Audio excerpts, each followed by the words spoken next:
hay que tirar todos juntos para Tal adelante. cual. Muchas gracias, Víctor. Considerando que esta es la radio 29 de junio de 1940. Tal cual, tal cual. La Claro, decana. La decana, claro. La decana. Además, tú como historiador debes tener claridad o antecedentes respecto de la historia de la radiotelefonía en Magallanes, que es tan importante.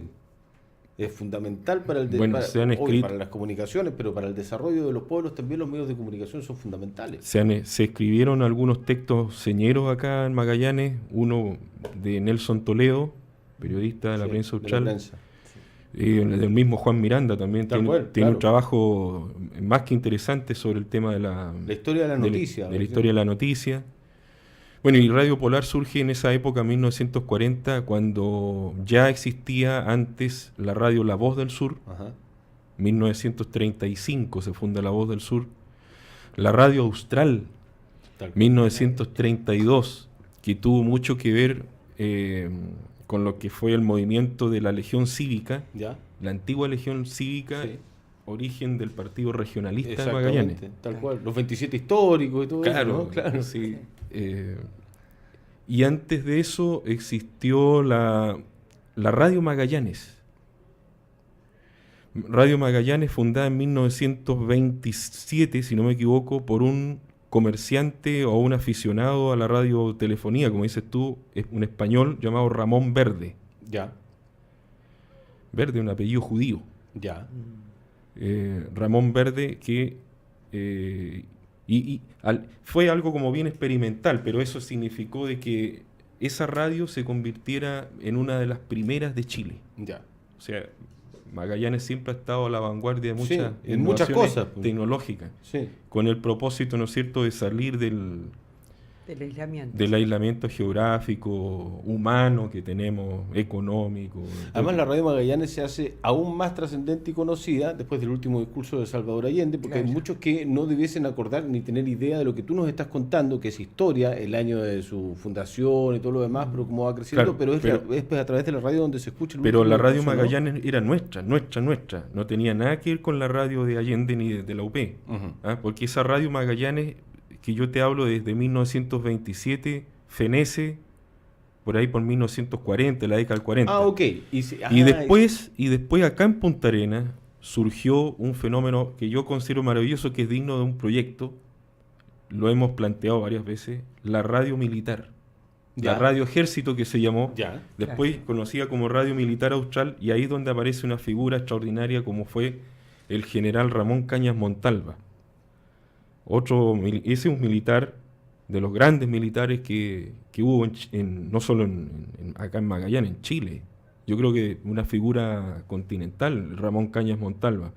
La influencia de su pensamiento, él asesoró al presidente Pedro Aguirre Cerda y a su ministro, al jurista Escudero, para que Chile tomara posesión efectiva en el territorio antártico. Entonces, la figura de Cañas Montalva es fantástica. Y, como te decía, en 1941, 44 empieza a funcionar la radio militar austral, y uno de los primeros programas que se hizo famosa en la radio esa, aparte de la música selecta y aparte de estos concursos antiguos de poesía, de declamación, a Cañas Montalva le gustaba la literatura y la música. Y habían radioteatros en esos tiempos. Y él lo usaba. Claro, habían salones donde se hacía radio en vivo. Ahora, la radio militar austral estaba ahí en Boris, donde está la quinta, donde estaba, ya no sé dónde, la quinta división de ejército, que hay como una bóveda así, que tú lo ves así, una figura ahí en la quinta división de ejército, en Boris ahí. ¿Ya? Ahí estaba la radio. La radio. Los estudios. Los estudios. Entonces Cañas Montalva conoce un personaje nacido en Punta Arenas, que le presenta un proyecto de hacer se puede hacer teatro y se puede hacer radio. Entonces dice radio, teatro. Ah, ok. Claro. Y ese personaje se llamaba Juan Marino Cabello, Ya. nacido en Punta Arenas. Y ahí surge el doctor Mortis. El doctor Mortis. Claro.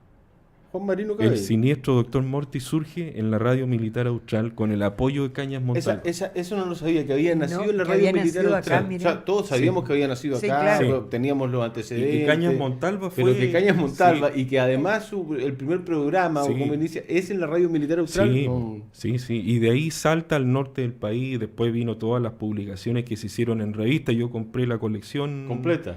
Sí, por supuesto. Por supuesto, para llorar. Y se revivió la historia del Dr. Mortis hace algunos años, algunas radios también lo estuvieron tocando, había vuelto un poco, entre comillas, la moda del radioteatro. Ahí, en la Radio Militar Austral también, ¿cómo se llama el actor natalino? Se me olvida igual. Luis Alarcón. Lucho Alarcón, mira, estoy mal de la... Lucho Alarcón también trabajó con Juan Marino. Con Juan Marino ahí en la Radio Militar Austral, Luis Alarcón, María Elena Vukovich, también, y otros destacados. Próceres también que estuvieron por años y años. Del radioteatro en Magallanes. Y el radioteatro, además, se hacía en Argentina se hacía radioteatro mucho. La radio también. Yo creo que nosotros tenemos mucha influencia también de algunas radios argentinas, Víctor, ¿o no? Pero yo creo que acá en la Patagonia nosotros lo influenciamos a ellos. Ok. ¿Ah? Porque muchas cosas nuestras salieron para allá. El juego, el truco, no. Ahí nos ganaron. Ahí nos ganaron. Pero para jugar truco hay que saber mentir, pues entonces... pero ahí nos ganaron. Nos ganaron. Claro. Ahí nos ganaron. Víctor, salgamos de la radio, entremos a la historia. ¿El magallánico es respetuoso de su historia? ¿Cómo ha ido cambiando aquello? ¿Se ha ido potenciando? ¿Los jóvenes, las nuevas generaciones, les interesa el tema de la historia o somos un poco reacios? ¿Puedo cometer un crimen? Por favor. Ya.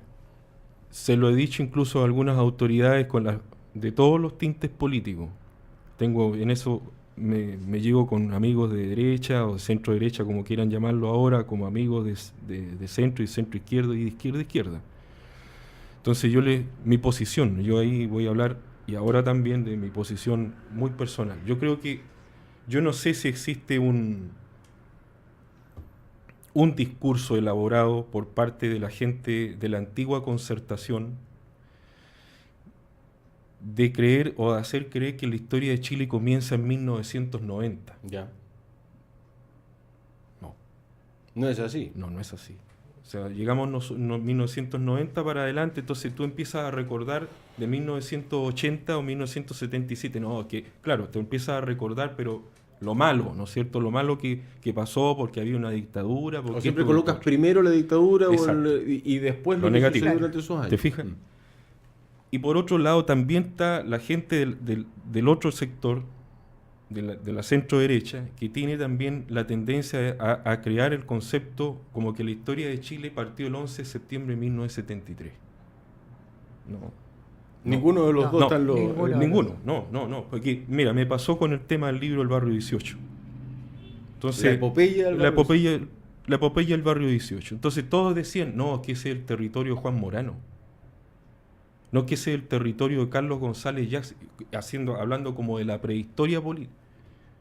Pero nadie se acordaba que ese era el lugar de Ernesto Guajardo Gómez, de Valterio Agüero Vera, de Alfredo Hernández Barrientos y de todos los dirigentes sociales y vecinales que existieron en los años 50 y 60. Y que no tienen mucha relación con temas políticos posteriores, ¿no? Y que, por ejemplo, no tienen casi ninguna relación con su propio... Muchos de ellos eran del Partido Socialista y que no tienen ningún vínculo con el Partido Socialista actual. Claro. Nada. Entonces, sí, cuando tú empiezas a contar la historia a los jóvenes te ponen atención, pero depende cómo se las cuente. Bueno, yo creo que por eso también un poco el éxito de Baradit, ¿no? De alguna forma, de contar la historia tal vez al estilo de mandar por Twitter, qué sé yo, y reactualizando la historia, entre comillas, digamos, mandando un Twitter en cada segundo, que también en cada nos minuto. Decían, o nos hicieron pensar, o los estilos de cómo nos enseñaron cuando uno estaba en el colegio, era que la historia era aburrida. Pero es lo mismo, cuando uno le dice a la gente a los jóvenes, uno dice, hubo un gran militar, ya inmediatamente... Ya, claro, el prejuicio. Al tiro, anteponen el prejuicio, la carreta a los bueyes, como se dice. No. Y lo que tú acabas de contar de Cañas Montalva es fantástico. Tremendo ejemplo de lo que estamos conversando. Extraordinario, la reconstrucción de Fuerte Bulnes, el monumento a los ovejeros, el estadio Ramón Cañas Montalva. Yo tengo unos amigos que viven por la Lorca arriba, entonces me dicen la avenida Circunvalación, la avenida Circunvalación General Ramón Cañas Montalva, así se llama. Claro. Así se llama. Sí. Y el que propuso el nombre de la avenida Circunvalación que tuviera ese nombre fue Luis Godoy Gómez, que había sido el único senador comunista Fíjate, mira, Luis Godoy Gómez. Mira, ahí entonces, no hay política de por medio, no hay ideología. Esa es la diferencia y es algo que es muy propio de los magallánicos. Creo que la opinión de los dos, estamos en la generación de las abreviaturas, de los resúmenes, de abreviar todo, de acortar todo, la palabra, el idioma, la historia, todo acortado. Bueno, esto también de la tecnología contribuye un poco. ¿No? Todo es más sintético, más pero sin desmerecer.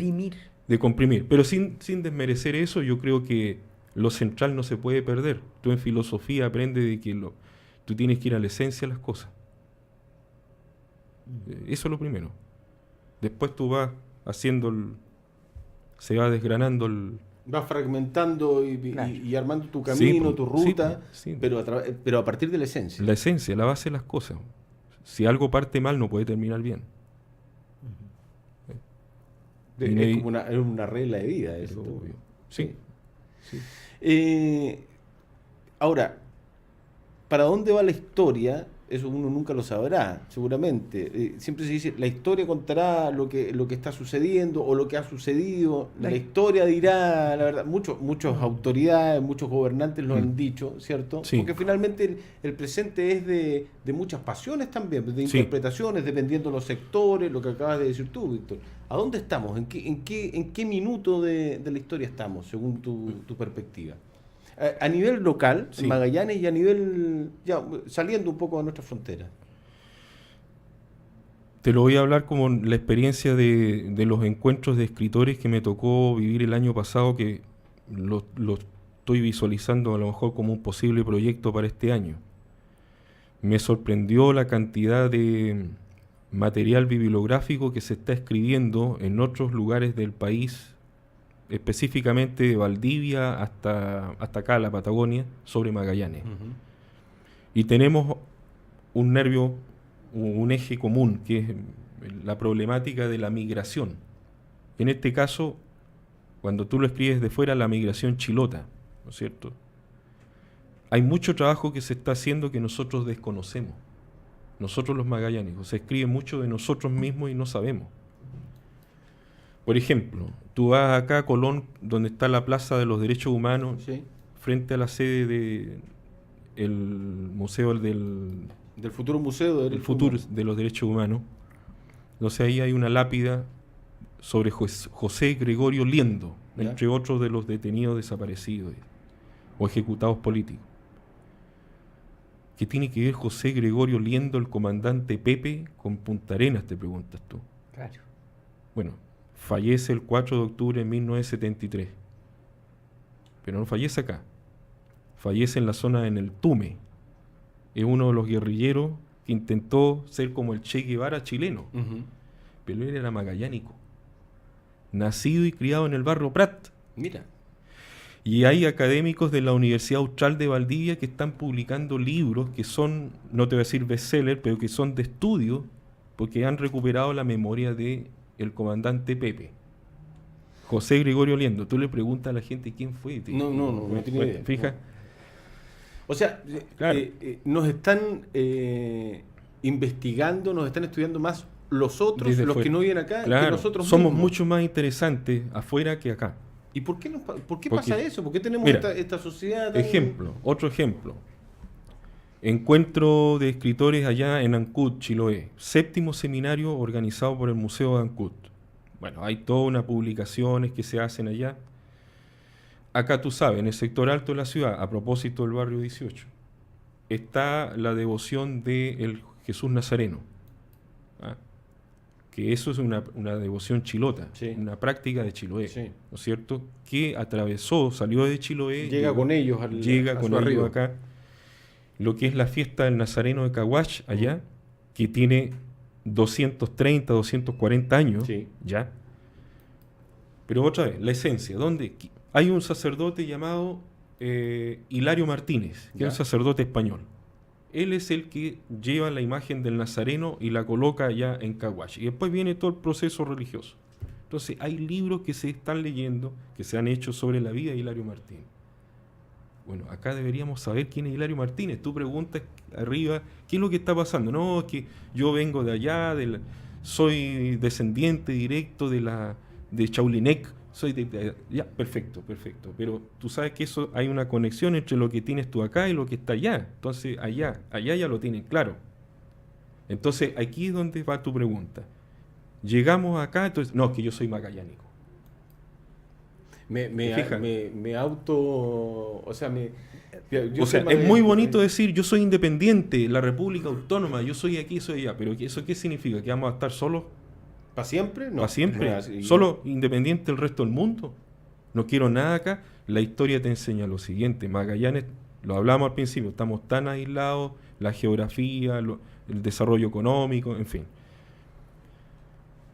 Pero si uno empieza a hacer un análisis histórico, Magallanes, ¿cómo ha surgido? A través de las leyes de excepción. Las leyes, distintos tipos de leyes. Por ejemplo, la ley del Puerto Libre, la primera, la del año 1867-68, en la administración del presidente Pérez Mascayano, cuando manda como gobernador del territorio aquí a Óscar Biel. Ya. Pero esa ley, ¿qué permitió? La ley de Puerto Libre original. Permitió la apertura al tráfico naviero, la apertura a la libertad de comercio y la apertura de la inmigración extranjera a Magallanes. Entonces ahí es donde llegan los suizos, llegan los franceses, llegan los británicos, llegan los alemanes. Los colonos. Llegan los colonos y llegan los chilotes. Sí, pues. Porque antes de 1868, ¿qué es lo que éramos? Colonia penal. Colonia penal. Era una cárcel grande. Era una cárcel. Alejada. Sí, claro. ¿Te fijas? Y eso existió hasta 1912 cuando se instala la aduana. Y después, bueno, tenemos un periodo donde ya vivimos de las riquezas, de nuestros palacios, de acá, de lo que está pasando, pero si tú ves entre 1912 y 1955, no hay un crecimiento demográfico importante en Magallanes hasta que se dicta la ley 12.008, que es la de la restauración del Puerto Libre. Okay. Sí. Y que dura hasta más o menos 1976-77, cuando se crea la zona franca, con otros mecanismos. Pero si tú haces el análisis así macro, siempre ha habido leyes de excepción que han posibilitado el desarrollo de... La movilidad social y económica del territorio. Nos queda re poco. Por Dios, sí, se nos va el tiempo. Pero yo quiero decírtelo ahora, Víctor, de que nos acompañes, ojalá, todas las veces que puedas, porque tenemos que conversar mucho de historia. Ustedes me pueden invitar, me invitan, nos hacemos un espacio siempre agradecido. Primero la invitación. Hay una responsabilidad de los medios de hablar justamente estos temas, porque es nuestra historia. Bueno, ¿Qué va a pasar con el magallánico como tal? Porque ya, llegaron los colonos, lo acabamos de hablar, ¿cierto? Sí. Se habla, se rumorea mucho, van a venir la gente de color. De color. No, ya llegaron la gente de color, hay más de 10.000 migrantes acá. Ya van a llegar los israelitas, van a venir los chinos, los coreanos. ¿Qué va a pasar con el magallánico, entre comillas, de tomo y lomo? Le vamos a estar muertos nosotros. No sé, es que el independiente, el orgulloso. ¿Tú crees que se va a demorar tanto? Yo creo que la migración hasta estos territorios va a ser mucho más temprano de lo que uno se imagina. Entonces yo me veo, y esto es como casi que lo soñé el otro día, pero no es así, pero ese es un concepto que tengo. Vamos a hacer como los cahuescas, los magallánicos, unos años más, de que vamos a ser unos poquitos solamente los que hayamos nacido, criado y magallánicos, entre comillas, de verdad, por decirlo de alguna forma, y el resto de la población va a ser migrante o va a ser mezcla. ¿Cómo ves al magallánico de aquí a unos años más, finalmente? Bueno, yo creo que Magallanes es una región de migrantes. De todas maneras. Somos una región de migrantes. Ahora vamos a ver qué calidad de migrante, porque esa es otra historia.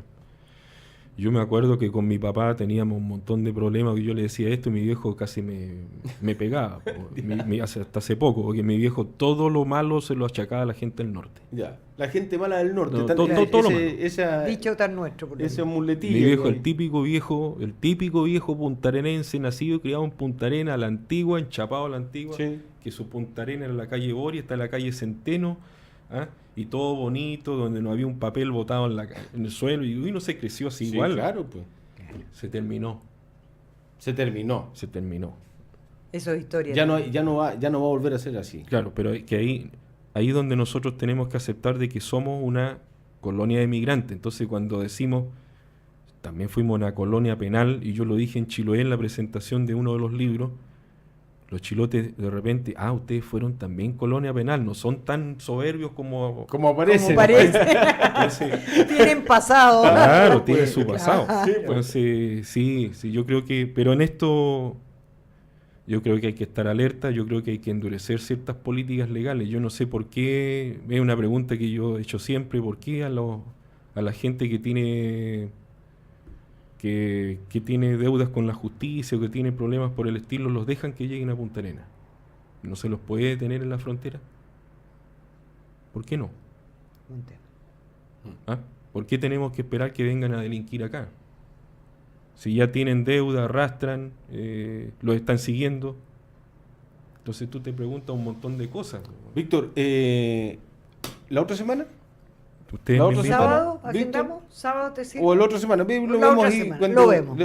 Pero la otra semana Víctor nos va a acompañar. Por favor, lo último, 20 segundos, Víctor, porque te vas a la prensa ahora. Está a punto de entrar al taller de impresión un libro respecto de la prosa de Marino Muñoz Lagos, que es un proyecto muy interesante. Si nos puedes contar brevemente y lo profundizamos la otra semana.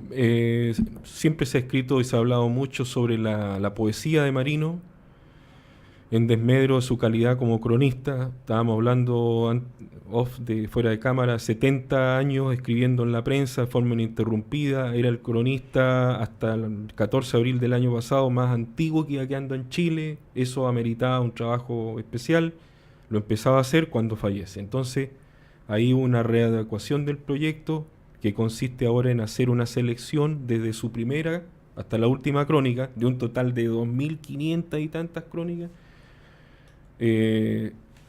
Seleccionamos 129 que nunca han sido editadas ni publicadas, digamos, en formato libro. Y los cronistas que han estudiado la obra de Marino también la desconocían. Ese es el mérito. Además, insertamos también algunos aspectos desconocidos de la vida de él. Fue este libretista radial. Así es. Escritor, difusor cultural, un hombre que dirigió con mano de hierro la Sociedad de Escritores en una época también muy complicada. Después vamos a hablar de eso, cómo consiguieron acuerdos que parecen de sueño, que es un poco también, es un poco lo que hablaba Helga, ¿no es cierto?, la naturaleza del magallánico, que es muy especial, como a veces sectores que parecen que no tienen nada que ver en Magallanes sí alcanzan acuerdos que son insospechados. Entonces eso es un poco el libro. Y lo vamos a mostrar el libro el otro sábado o la otra semana, pero Víctor, ahí nos vamos a comprometer y va a estar, ojalá, acompañándonos toda la semana. Tenemos mucha historia que hablar, y de literatura y de letra. Víctor Hernández, escritor, historiador, muchas gracias por acompañarnos esta mañana. Un placer, un gusto realmente. Que estés bien, Víctor. Gracias. Que estés bien, muchas gracias. Vamos a la pausa, volvemos.